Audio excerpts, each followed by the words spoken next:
Hello दोस्तों, good evening. आज हम 1 नवंबर का आफ्टर मार्केट एनालिसिस एक बार देख लेते हैं। देखिए, मॉर्निंग में हमने जो एनालिसिस किया था उसके हिसाब से हमने एक रेजिस्टेंस जोन बनाया हुआ था, है ना। मार्केट बेसिकली कुछ यहाँ से ओपन हुआ और थोड़ा सा कंसोलिडेट करने के बाद एक बार को नीचे आया, है ना। नीचे आने के बाद देन फिर उसके बाद ये ऊपर की तरफ गया।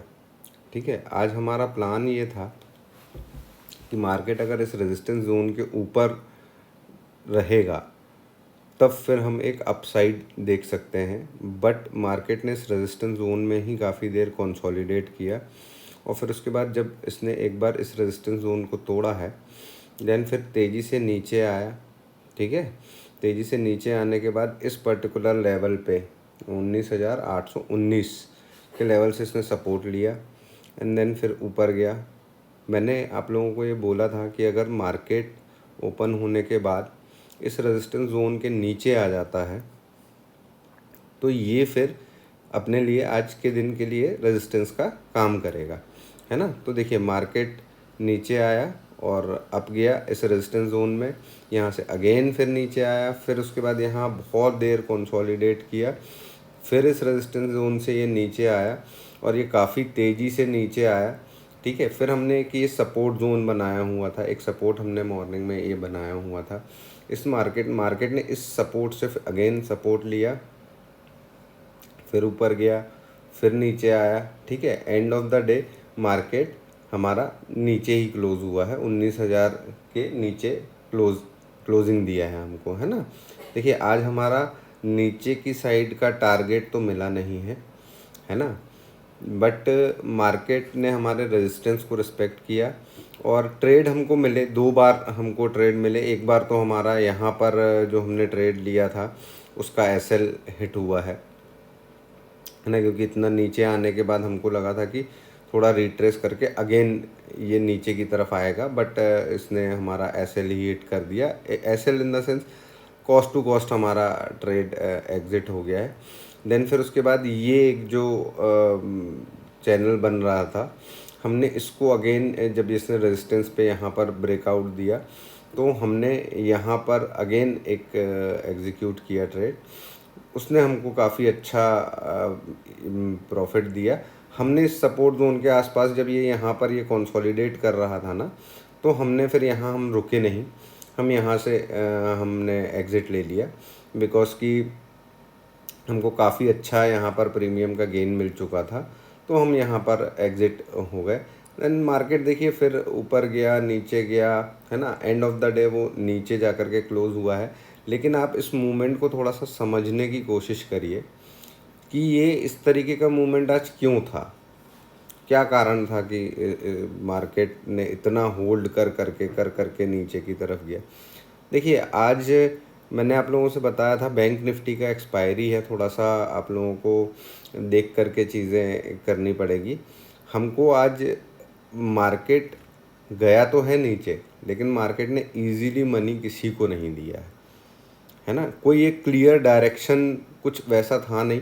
हाँ, हमने रेजिस्टेंस को ज़रूर रेजिस्टेंस बना करके रखा हुआ था, इस बेस पर हमने एक ट्रेड एग्जीक्यूट किया था, क्योंकि हमारा जो एसएल था वो 19,078 पर था, है ना। बट मार्केट ने ये जो कैंडल बनाई यहाँ यहाँ कहीं हमने ट्रेड एग्जीक्यूट किया था। फिर उसके बाद वो नीचे ऊपर गया ही नहीं, वो नीचे ही नीचे जाता रहा। इवन ये जब यहाँ पर कंसोलिडेट करने लगा तो हम रुके ही नहीं, बिकॉज़ कि हमको ये लगा कि मार्केट ना यहाँ से सपोर्ट ले सकता है, क्योंकि बैंक निफ्टी ना बहुत फ्लैट ट्रेड कर रही थी, एक रेंज के अंदर में फंसी हुई थी। और हमको लगा एक्सपायरी का डे है आज बैंक निफ्टी का, तो बैंक निफ्टी की वजह से मार्केट थोड़ा सा होल्ड कर रहा था आज, है ना। तो हमको ना डेली पैटर्न्स पे ट्रेड करना। देखिए, मैं आपको बताता हूँ, यहाँ पर जिस पैटर्न पे मैं सबसे ज़्यादा ट्रेड करता हूँ, मेरे को वो पैटर्न मिलने के बाद भी मैंने आज यहाँ पर ट्रेड नहीं लिया, बिकॉज़ कि उसके 2 कारण थे जिसको हम समझते हैं अभी। ये देखिए, ये पैटर्न बहुत अच्छा बना था, है ना।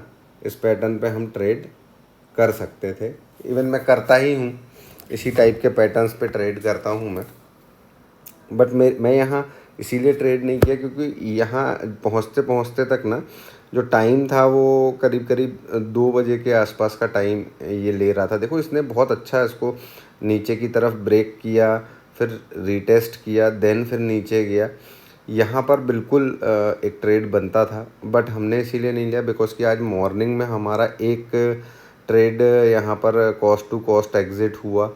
थोड़ा सा हमारा एनालिसिस जो था यहाँ से नीचे और जाने का, वो एनालिसिस हमारा फेल हुआ, तो थोड़ा सा कॉन्फिडेंस कम हो जाता है। फिर उसके बाद यहाँ पर जब हमने ट्रेड लिया तो उसने हमको ठीक ठाक आज का हमको दे दिया, तो फिर हम अगेन एंटर नहीं हुए बिकॉज कि लास्ट आवर्स में कुछ भी मूवमेंट आ सकता था, कुछ भी मूवमेंट हो सकता था। देखो हमको थोड़ा सा समझना पड़ेगा। आज अगर आप बैंक निफ्टी का चार्ट देखोगे, आज पूरे दिन का चार्ट आप देखो, ये देखो बैंक निफ्टी पूरे दिन इस रेंज के अंदर में चलती रही। आप इसको डे की कैंडल में अगर देखोगे, 1 डे की कैंडल आप यहाँ पर देखो, ये देखो, ये 1 डे की कैंडल बनी है। इसका मतलब आप लोग समझते हो, इसका मतलब ये है कि मार्केट को एक रेंज में रखा गया और जो भी प्रीमियम्स थे दोनों साइड के, वो दोनों साइड के प्रीमियम्स डीके किए गए, है ना। तो एक्सपायरी में इस टाइप की मूवमेंट्स हो सकती है, इसीलिए एक्सपायरी जब भी रहे, देखिए पहले निफ्टी और बैंक निफ्टी एक साथ एक्सपायरी होती थी तो थोड़ा सा इजी होता था, बट आजकल थोड़ा सा डिफ़िकल्ट हो गया है ये चीज़ को मैनेज करना, क्योंकि हर दिन कोई ना कोई एक्सपायरी है ना। तो वो चीज़ें थोड़ा सा ध्यान में रखना पड़ता है, उनके चार्ट्स भी थोड़े से देखने पड़ते हैं। आई होप आप लोगों को आज का एनालिसिस आप लोगों के लिए कुछ हेल्प किया होगा। अगर हेल्प किया है तो आप लोग प्लीज़ चैनल को सब्सक्राइब करिए और लाइक करिए वीडियो को। कमेंट्स में बताइए कि आप लोगों को और कुछ चीज़ें अगर लगती हैं, और कुछ चीज़ें आप लोगों को और चाहिए है कुछ टॉपिक्स पे, तो बताइए आप, हम उन पर भी वीडियो बनाने की कोशिश करेंगे, है ना। तो कल निफ्टी की एक्सपायरी है, कल मॉर्निंग का एनालिसिस मैं टाइम पे पोस्ट कर दूंगा, तो आप लोग देख लीजिएगा। कल हम लोग थोड़ा सा ऑप्शन चेन पे भी बात करेंगे, क्योंकि कल एक्सपायरी है तो हमको थोड़ा समझना पड़ेगा चीज़ें, क्योंकि आज जो मार्केट ने क्लोजिंग दिया है वो तो वीक क्लोजिंग है, बट कल का क्या ओपनिंग होता है ये नहीं पता है, क्योंकि आज फेड का आउटकम आना है, तो हमको वेट करना पड़ेगा कल मॉर्निंग में मार्केट किस तरीके से ओपन होता है, देन फिर उसके बाद अपन आगे का देखते हैं, है ना। तब तक के लिए बाय बाय, आराम से आप लोग चीज़ें सीखते रहिए और सीखने पे ध्यान दीजिए, है ना। सीखने पे ध्यान दीजिए। डेली एनालिसिस जैसे मैं आप लोगों को पोस्ट करता हूँ, आप लोग अपनी एनालिसिस भी डेली थोड़ा सा इसको, अपनी खुद की एनालिसिस को भी रिसर्च करिएगा कि क्या किया मार्केट ने दिन भर, आपकी साइकोलॉजी क्या बोली।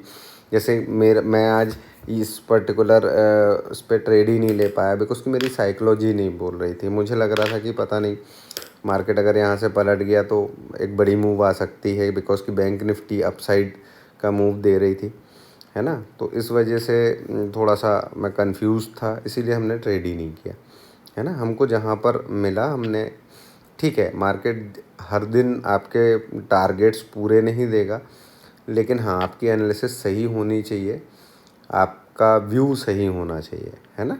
चलिए गुड नाइट, मिलते हैं कल मॉर्निंग में।